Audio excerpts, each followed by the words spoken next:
Hello guys, പത്രമാറ്റിൻ്റെ പുതിയ episode റിവ്യൂയിലേക്ക് സ്വാഗതം. കാറിലിരിക്കുന്ന നയന പറയുന്നുണ്ട്, ഞാൻ ആദർശേട്ടൻ്റെ കൂടെ യാത്ര പോകുന്നു, അമ്മയ്ക്ക് ഇഷ്ടമില്ലെന്ന് തോന്നുന്നു, അമ്മയ്ക്ക് നല്ല വിഷമം തോന്നുന്നുണ്ടെന്ന്.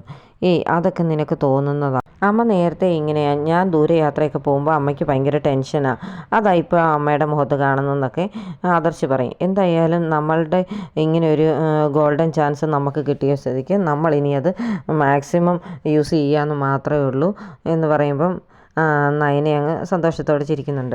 അവരുടെ കാറ് പോകുമ്പോഴത്തേന് പ്രാർത്ഥനയോടെ നോക്കി നിൽക്കുകയാണ് ദേവയാനി. എന്നിട്ട് അകത്തേക്ക് ചെല്ലുമ്പോഴത്തേന് അനാമിക താഴേക്ക് ഇറങ്ങി വരുന്നുണ്ട്. മോൾ ഇന്നെന്നാ നേരത്തെ എഴുന്നേറ്റോ എന്ന് ദേവയാനി ചോദിക്കും. ഇന്നലെ ഉറക്കം വന്നില്ല വല്യമ്മ, അത് കാരണം രാവിലെ ഇങ്ങനെ എഴുന്നേറ്റെന്ന് പറയും. അപ്പോൾ ദേവയാനി പറയും, ആദർശ നയനെ ഇപ്പം അങ്ങോട്ട് പോയതേ ഉള്ളെന്ന് പറയും. ഇത്ര രാവിലെ പോയോ എന്ന് അനാമിക ചോദിക്കുന്നുണ്ട്. രാവിലെ പോവുകയാണെങ്കിൽ ട്രാഫിക്കൊക്കെ ഒഴിവായിരിക്കുമല്ലോ, അത് കാരണം ഒത്തിരി ദൂരമൊക്കെ യാത്ര ചെയ്യാൻ പറ്റും, അതുകൊണ്ട് അവർ പോയതേ ഉള്ളൂ എന്ന് പറയും. അനാമികയ്ക്ക് അതൊന്നും ഇഷ്ടപ്പെടുന്നേ ഇല്ല.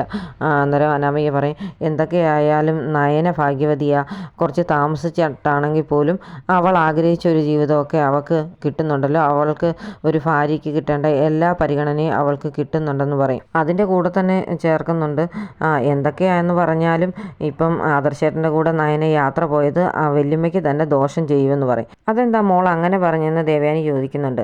അല്ലേ തന്നെ ഇപ്പം ആദർശേട്ടന് ഏറ്റവും കൂടുതൽ ഇഷ്ടം നയനയോടാണ്. അതിൻ്റെ കൂട്ടത്തിൽ ഇവർ രണ്ടുപേരുടെ ഒറ്റയ്ക്കൊരു യാത്രയൊക്കെ പോയിട്ട് വരുമ്പോഴത്തേന് ആ ഇഷ്ടം കൂടുകയല്ലേ ചെയ്യത്തുള്ളൂ, വല്യമ്മയോടുള്ള സ്നേഹമൊക്കെ അങ്ങ് കുറഞ്ഞു പോകും, അവൾ ഇവിടെ ആധിപത്യം സ്ഥാപിക്കും എന്നുള്ള രീതിയിലൊക്കെ പറയും.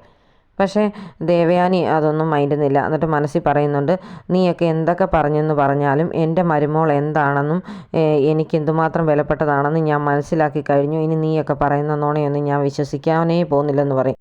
എനിക്ക് വലിയ താല്പര്യം ഉണ്ടായിട്ടൊന്നും അല്ല ഞാൻ അവരെ പറഞ്ഞു വിട്ടത്, പക്ഷേ മുത്തശ്ശനും മുത്തശ്ശിയും ഒരാഗ്രഹം പറയുമ്പോൾ അവർ തീരുമാനം എടുക്കുകയും ചെയ്യുമ്പോൾ എനിക്കതിനെ എതിർക്കാനൊന്നും പറ്റത്തില്ല മോളെ, അതുകൊണ്ടാണ് ഞാൻ അവരുടെ യാത്രയെ മുടക്കാനൊന്നും പോകാതിരുന്നതെന്ന് ദേവയാനി പറയും. എന്നിട്ട് ചോദിക്കും, മോൾക്ക് ചായ വല്ലതും വേണമെന്ന്. എനിക്ക് ചായയൊന്നും വേണ്ടെന്ന് അനാമിക പറയുന്നുണ്ട്. എന്തായാലും മോൾ എഴുന്നേൽക്കുകയും ചെയ്തു, മോളുടെ ഉറക്കവും പോയി, എന്നാൽ പിന്നെ ഒരു ചായ ഇട്ട് തരാമെന്ന് പറഞ്ഞ് ദേവയാനി അടുക്കളയിലിട്ടങ്ങ് പോകും. അവരുടെ യാത്രയൊക്കെ ഓർത്തിട്ട് ദേഷ്യപ്പെട്ട് നിൽക്കുന്ന അനാമികയെ കാണിക്കുന്നുണ്ട്. പിന്നീട് കാണിക്കുന്നത് ആദർശിനെയും നയനയാണ്. അവർ സന്തോഷത്തോടെയാണ് യാത്ര പോകുന്നത്. അന്നേരം നയന പറയും, എന്തായാലും അമ്മ ഇങ്ങനെ നമ്മുടെ യാത്രയ്ക്ക് പച്ചക്കൊടി കാണിക്കുമെന്നൊന്നും ഞാൻ വിചാരിച്ചില്ല എന്ന് പറയുന്നുണ്ട്. അത് ഞാനും ഓർത്തില്ല അമ്മ വിടുവെന്ന്. അമ്മയ്ക്കിപ്പം പഴയ പോലത്തെ സ്വഭാവമൊന്നുമില്ല, ഒത്തിരി സോഫ്റ്റ് ആയിട്ടുണ്ട്. ഓരോരുത്തർക്കും ഓരോ വലിയ വലിയ അസുഖങ്ങളൊക്കെ വരുമ്പോഴല്ലേ ഇങ്ങനെയൊക്കെ മാറുന്നത്, അതുകൊണ്ട് ഇങ്ങനെ അമ്മ മാറിയെന്നൊക്കെ പറയും. പിന്നെ മുത്തശ്ശനും മുത്തശ്ശിയും ഏറ്റവും കൂടുതൽ ആഗ്രഹിക്കുന്നത് നമ്മളുടെ ഒരു കുഞ്ഞിനെ താലോലിക്കാനല്ലേ. അപ്പം മുത്തശ്ശനാണെങ്കിൽ ഒന്നാമതേ അസുഖമൊന്നും മാറിയിട്ടുമില്ല, അപ്പോൾ അവരുടെ ആഗ്രഹം സാധിച്ചു കൊടുക്കണമെന്ന് അമ്മയ്ക്കും തോന്നിക്കാണും, അതുകൊണ്ടാണ് അമ്മ ഇങ്ങനെ നമ്മളെ പറഞ്ഞു വിട്ടെന്ന് പറയും. പിന്നെ അമ്മയ്ക്കും കാണുമായിരിക്കും നമ്മുടെ ഒരു കുഞ്ഞിനെ താലോലിക്കാൻ ആഗ്രഹമെന്ന് ആദർശ് പറയുമ്പോൾ നയന പറയും, അങ്ങനെയൊന്നും ആയിരിക്കില്ല, ആദർശേട്ടൻ്റെ കുഞ്ഞിനെ താലോലിക്കണമെന്ന് ആഗ്രഹം കാണും, പക്ഷേ എൻ്റെ കുഞ്ഞിനെ താലോലിക്കണമെന്ന് താല്പര്യം കാണില്ല എന്ന്. നമുക്ക് രണ്ടുപേർക്കും കൂടെ ഉണ്ടാകുന്ന കുഞ്ഞെന്ന് പറഞ്ഞാൽ അത് നമ്മളുടെ കുഞ്ഞല്ലേ, അതിനകത്ത് നിൻ്റെ കുഞ്ഞെന്നും എൻ്റെ കുഞ്ഞെന്നും വല്ല വേർതിരിവൊന്നും ഇല്ലല്ലോ എന്ന് പറയുമ്പോൾ നയന ശരി എന്നുള്ള പരുവത്തിൽ ചിരിച്ചങ്ങ് ഇരിക്കുന്നുണ്ട്. ആ സമയത്താണ് ദേവയാനി വിളിക്കുന്നത്.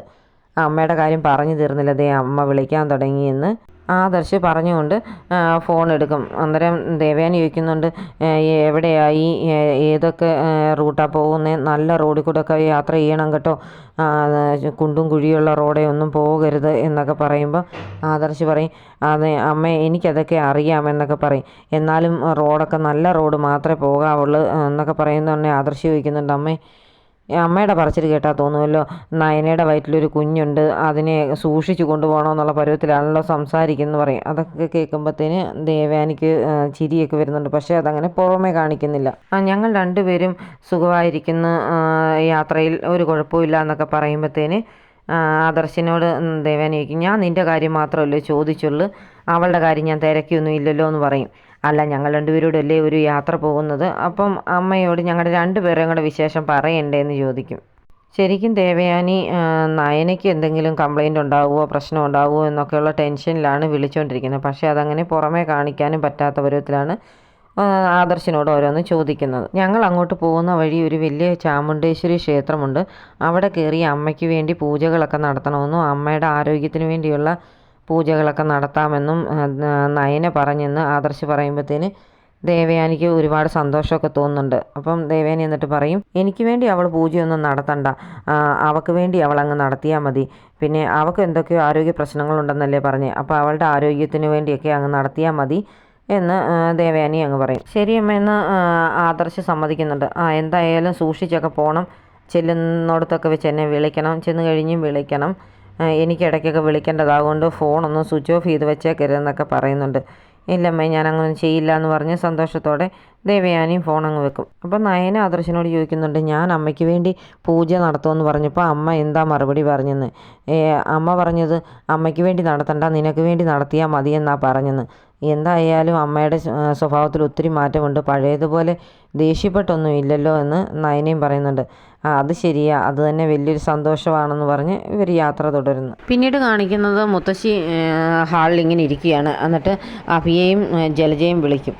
അവർ രണ്ടുപേരും വന്നിട്ട് ചോദിക്കുന്നുണ്ട്, എന്താ അമ്മയെ വിളിച്ച് എന്ന്. അഭി ചോദിക്കും, എന്താ മുത്തശ്ശി വിളിച്ചെന്ന്. നീ ഒരു ഭർത്താവാണോടാന്ന് ചോദിക്കും. അതെന്താ മുത്തശ്ശി അങ്ങനെ ചോദിച്ചെന്ന് ചോദിക്കും. എടി, നീ ഒരു അമ്മായിയമ്മയാണോ എന്നൊക്കെ ചോദിക്കുമ്പം ജലജ പറയുന്നുണ്ട്, ആരാണ്ടൊക്കെ എന്തൊക്കെയോ ഏഷണി പറഞ്ഞു തന്നെന്ന് തോന്നുന്നല്ലോ, അമ്മ എന്നെ ഇത്ര ദേഷ്യപ്പെട്ട് ഞങ്ങളോട് സംസാരിക്കുന്നത്. അപ്പം അഭിയോടായിട്ട് മുത്തശ്ശി ചോദിക്കും, എടാ നിൻ്റെ ഭാര്യയ്ക്ക് ഇത് 5-ാം മാസമാണ്, 5-ാം മാസം ചെയ്യേണ്ട പല ചടങ്ങുകളും ഉണ്ട്, അതൊന്നും എന്നാ നീ ചെയ്യുന്നില്ലേന്ന് ചോദിക്കും. അത് പിന്നെ മുത്തശ്ശി, ഇവിടെ എന്തെങ്കിലുമൊക്കെ ഒരു ഫംഗ്ഷൻ വെച്ചിട്ടുണ്ടെങ്കിൽ അന്നെല്ലാം പല പ്രശ്നങ്ങളും ഉണ്ടായിട്ടുണ്ട്, അതുകൊണ്ട് അങ്ങനെ ഒരു പ്രശ്നമൊക്കെ ഒഴിവാക്കാൻ വേണ്ടിയാണ് ഞാൻ ഈ ചടങ്ങ് വേണ്ടെന്ന് വെച്ചെന്ന് പറയും. അപ്പം മുത്തശ്ശി ചോദിക്കുന്നുണ്ട്, നീയാണോ ഇവിടെ കാര്യങ്ങളൊക്കെ തീരുമാനിക്കുന്നത്, എന്നു മുതലാണ് നീ ഇവിടുത്തെ കാര്യങ്ങൾ തീരുമാനിക്കാൻ തുടങ്ങിയത്?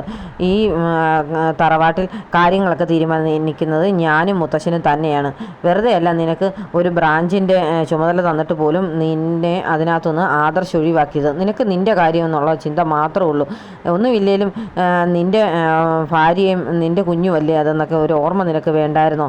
എന്തായാലും ഇത് ഞങ്ങൾ നടത്താൻ തീരുമാനിച്ചിട്ടുണ്ടെന്ന് പറയും. അപ്പം ജലജയ്ക്ക് ഇഷ്ടപ്പെടുന്നേയില്ല. ജലജയും പറയും, അതിലൊന്നും ആവശ്യമില്ലായിരുന്നു അമ്മേ, 7-ാം മാസം വരുമല്ലേ, അന്നേരം ആ ചടങ്ങ് നടത്തിയാൽ പോരെ.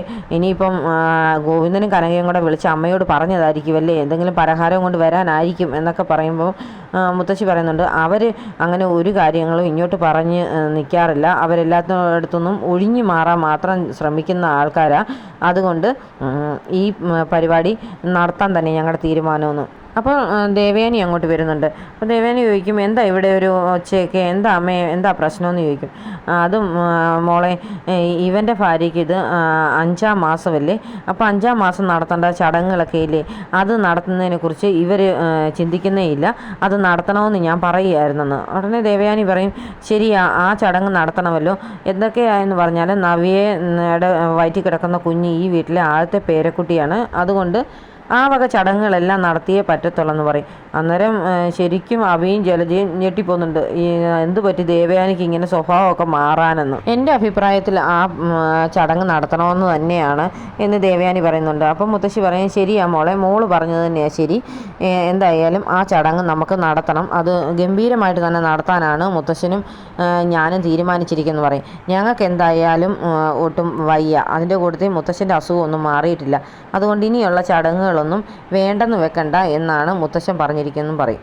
ഏട്ടത്തി എന്തിനാ ഇവളെ സപ്പോർട്ട് ചെയ്ത് സംസാരിക്കുന്നത്, ഇപ്പോൾ അതിൻ്റെ ഒന്നും ആവശ്യമില്ലെന്നോ ജലജ പറയുമ്പോഴത്തേന് ദേവയാനി പറയും, നിനക്കറിയത്തില്ലേ, അച്ഛനാണെങ്കിൽ അസുഖം വന്നേ പിന്നെയാണ് ഒന്ന് സ്വഭാവമൊക്കെ മാറ്റിയത്, നേരത്തെ അച്ഛനൊന്ന് കൈ ചൂണ്ടിയാൽ എല്ലാവരും മൂലയ്ക്കൊതുങ്ങുമായിരുന്നു, ഇപ്പം അച്ഛന് ഒത്തിരി മാറിയില്ലേ, അതുപോലെ തന്നെ വലിയൊരു അസുഖം വന്നപ്പം എൻ്റെ സ്വഭാവത്തിലൊക്കെ ഒത്തിരി മാറ്റം വന്നെന്ന് പറയും. അത് എന്തായാലും അഭിക്കും ജലജയ്ക്കും ഒട്ടും ഇഷ്ടപ്പെടുന്നേ ഇല്ല. മുത്തശ്ശി ഉടനെ പറയും, എന്തൊക്കെയായാലും 5-ാം മാസത്തിലെ ചടങ്ങ് ഇവിടെ നടത്തുക തന്നെ ചെയ്യും, അന്നേരം അതിൽ കനകയും ഗോവിന്ദനും നന്ദുവും പങ്കെടുത്തേ പറ്റത്തുള്ളൂ എന്ന് പറയുന്നുണ്ട്. പിന്നീട് കാണിക്കുന്നത് ഗോവിന്ദനെയും കനകയും നന്ദുവിനെയൊക്കെയാണ്. അവരും ചർച്ച ചെയ്യുന്നത് ഈ 5-ാം മാസത്തിലെ ചടങ്ങിനെ കുറിച്ച് തന്നെയാണ്. അപ്പം ഗോവിന്ദൻ പറയുന്നുണ്ട്, നമ്മളവിടെ എന്ത് ഫംഗ്ഷന് ചെന്നാലും അവിടുന്ന് നമ്മൾ അപമാനിക്കപ്പെട്ട് ഇറങ്ങി പോന്നിട്ടുള്ളൂ, അതുകൊണ്ടാണ് ഇങ്ങനെയുള്ള ചടങ്ങൊന്നും വേണ്ട എന്ന് ഞാൻ പറഞ്ഞതെന്ന് പറയും. അപ്പോൾ കനക പറയുന്നുണ്ട് അതൊക്കെ ശരിയാ, പക്ഷേ അഭിമോൻ്റെ മുത്തശ്ശി വിളിച്ച് പറഞ്ഞപ്പം നമുക്ക് പോകാതിരിക്കാൻ പറ്റത്തില്ലല്ലോ, അതുകൊണ്ടാണ് പോകേണ്ടതെന്ന് പറയും. എന്തായാലും നമുക്ക് കുറേ പലഹാരങ്ങളൊക്കെ ഉണ്ടാക്കിക്കൊണ്ട് പോകാം, പുറത്ത് ബേക്കറിയിൽ നിന്നൊന്നും മേടിക്കേണ്ട, നമ്മുടെ മക്കൾക്ക് ഇഷ്ടം അനുസരിച്ച് നമ്മൾ ഉണ്ടാക്കിക്കൊണ്ട് ചെല്ലുന്നതായിരിക്കും ഇഷ്ടം, അതുകൊണ്ട് നീ തന്നെ ഉണ്ടാക്കിയാൽ മതി, സഹായത്തിന് ഞാനും നന്ദുകൂട്ടനോട് നിൽക്കാമെന്ന് പറയും. അത് മതി എന്ന് പറഞ്ഞ് കനകയും സമ്മതിക്കുന്നുണ്ട്. എന്തായാലും നയനയുടെയും ഇഷ്ടവും ആദർശിൻ്റെ ഇഷ്ടവും കൂടെ നോക്കിയിട്ട് വേണം സാധനങ്ങളൊക്കെ ഉണ്ടാക്കാൻ എന്നും കനക പറയും. ആദർശ് മോൻ്റെ ഇഷ്ടങ്ങളൊക്കെ നയനമോൾ എന്നോട് പറഞ്ഞിട്ടുണ്ട്, അതുകൊണ്ട് അതും കൂടെ കൂടി നമുക്ക് ഉണ്ടാക്കിക്കൊണ്ട് പോകണമെന്ന് പറയുന്നുണ്ട്. അപ്പം നന്ദു പറയും ഇങ്ങനെയുള്ള ചടങ്ങൊക്കെ പയ്യൻ്റെ അമ്മയാണ് വിളിച്ച് പറയേണ്ടത്, പക്ഷെ അവരൊന്നും വിളിച്ചില്ലല്ലോ എന്ന് പറയും. അവരും അവരുടെ മോനും ഒന്നും ഇതൊന്നും വിളിച്ച് പറയില്ല, അവർക്ക് ഈ കുഞ്ഞ് ജനിക്കണമെന്ന് പോലും ആഗ്രഹമില്ലാത്തതാണ്, എങ്ങനെയും ആ കുഞ്ഞ് പോകണമെന്ന് ആഗ്രഹിക്കുന്നവരാണ്, ആ കുഞ്ഞ് അവരുടേതല്ലെന്ന് വരെ അവർ പറയുന്നുണ്ടല്ലോ എന്ന് കനക പറയും. ആദർശിൻ്റെയൊക്കെ മുറിയാണ് പിന്നീട് കാണിക്കുന്നത്. ആദർശ് നയനയും കൂടെ ഒരു ഹോട്ടലിലെങ്ങാണ്ട് റൂമൊക്കെ എടുത്ത് താമസിക്കാനായിട്ട് ഒരുങ്ങുന്നുണ്ട്. അന്നേരം അവിടെ റൂമിലെല്ലാം ബെഡിൽ മുല്ലപ്പൂവും റോസപ്പൂവും ഒക്കെ നിന്ന് വെതറുകയാണ് ആദർശ്. അപ്പം നയനെ അങ്ങോട്ട് വരുമ്പം ചോദിക്കും ഇതെന്താ ഇങ്ങനെയൊക്കെയെന്ന്. അന്ന് പറയും അല്ല, മുറിക്കകത്ത് ഒരു സുഗന്ധമൊക്കെ ഉണ്ടായിക്കോട്ടെ എന്ന് വിചാരിച്ചാന്ന് പറയും. പിന്നെ ഏറ്റവും സുഗന്ധമുള്ള ഭാര്യ എൻ്റെ കൂടെ ഉണ്ട്, അതുകൊണ്ട് അതിൻ്റെ ആവശ്യമൊന്നുമില്ല, എന്നാലും കിടക്കട്ടെ എന്ന് പറയും. അന്നേരം നയനെ ചോദിക്കുന്നുണ്ട് ഇതുവരെ അങ്ങനല്ലായിരുന്നല്ലോ പറഞ്ഞിരുന്നത്, ഞാൻ റൂമിലോട്ട് വരുമ്പം തന്നെ ഒരു വല്ലാത്ത ദുർഗന്ധമാണെന്നുള്ള പരുവത്തിലല്ലേ സംസാരിച്ചുകൊണ്ടിരുന്നെന്ന് പറയും. അത് അന്ന് നമ്മൾ അത്രയും സ്നേഹമൊന്നും ഇല്ലായിരുന്നല്ലോ, അതുകൊണ്ടാണ്. പിന്നെ നമുക്ക് വെറുപ്പുള്ളവർ നമ്മുടെ അടുത്തേക്ക് എന്ത് സ്പ്രേ അടിച്ചുകൊണ്ട് വന്നെന്ന് പറഞ്ഞാൽ പോലും നമുക്കത് അരോചകമായിട്ട് തോന്നുന്നതാണ്. ഇപ്പം നമ്മൾ സ്നേഹത്തിലാകുമ്പം അവരുടെ സുഗന്ധം തന്നെ നമുക്ക് വലുതായിട്ട് തോന്നാറുണ്ടെന്നൊക്കെ പറയും. എന്നിട്ട് ആദർശ് നയനെ പിടിച്ച് കട്ടിലേലിരുത്തുന്നുണ്ട്. എന്നിട്ട് പറയും നമുക്ക് ഇതുപോലെ റിലാക്സ് ആയിട്ട് കുറച്ച് ദിവസം കിട്ടുമെന്നൊന്നും ഞാൻ വിചാരിച്ചില്ല, നമ്മൾ രണ്ടുപേരും മാത്രമായ ഒരു ലോകം കുറച്ച് ദിവസത്തേക്കൊക്കെ ഇങ്ങനെ കിട്ടുമെന്നൊക്കെ ഞാൻ വിചാരിച്ചതേ അല്ല, ഇതെൻ്റെ ഒരു സന്തോഷമാണെന്നൊക്കെ ഇങ്ങനെ പറഞ്ഞ് നയനെ ചേർത്തൊക്കെ പിടിക്കുന്നുണ്ട്. പിന്നീട് അവരുടെ കുറച്ച് റൊമാൻസും അവരൊന്നിക്കുന്നതും ഒക്കെ കാണിക്കുന്നുണ്ട്. ദേവയാനി ഉറങ്ങാനായിട്ട് ഡ്രസ്സൊക്കെ മാറി നൈറ്റിയൊക്കെ ഇട്ടുകൊണ്ട് വന്ന് റൂമിലിരിക്കുകയാണ്. അന്നേരം ഇരുന്ന് ഇങ്ങനെ സന്തോഷത്തോടെ ഇരുന്ന് ഓർക്കുന്നുണ്ട്. വോമിറ്റിങ് വരുന്നതും ദേവയാനി ഓടിച്ചെന്ന് മോളെ എന്നാ പറ്റിയെന്ന് ചോദിച്ച് പുറമൊക്കെ തടവി കൊടുക്കുന്നു. അന്നേരം നയന പറയും അമ്മ എനിക്ക് ഒരു തലകറക്കവും വോമിറ്റിങ്ങും ഒക്കെ ടെൻഡൻസിയൊക്കെ തോന്നുന്നു എന്നൊക്കെ പറയും. ഞാൻ ഓർക്കുകയായിരുന്നു ഇത്രയും ദിവസമായിട്ട് ഇങ്ങനെയൊന്നും വന്നില്ലല്ലോ എന്ന്. എന്തായാലും എനിക്ക് സന്തോഷമായി, നീ നാളെ തന്നെ അവനെയും വിളിച്ചുകൊണ്ട് നമ്മുടെ ഡോക്ടറെ പോയി കാണണം എന്നൊക്കെ ദേവയാനി നയനയോട് പറയുന്നതൊക്കെ ദേവയാനി ഇങ്ങനെ ഓർക്കുകയാണ്. അന്നേരം എന്തായാലും റിസൾട്ടൊന്നും മാറാനൊന്നും പോകുന്നില്ല, നീ ഒരു അമ്മയാകാൻ പോവുക മോളെ എന്നൊക്കെ പറഞ്ഞ് നയനെ സന്തോഷത്തോടെ തട്ടിയിട്ടൊക്കെ ദേവയാനി അങ്ങോട്ട് പോകുമ്പോൾ നയനെ ഇങ്ങനെ ചിരിച്ച് സന്തോഷത്തോടെ നിൽക്കുന്ന കാണിച്ചുകൊണ്ടാണ് ഇന്നത്തെ എപ്പിസോഡ് അവസാനിക്കുന്നത്.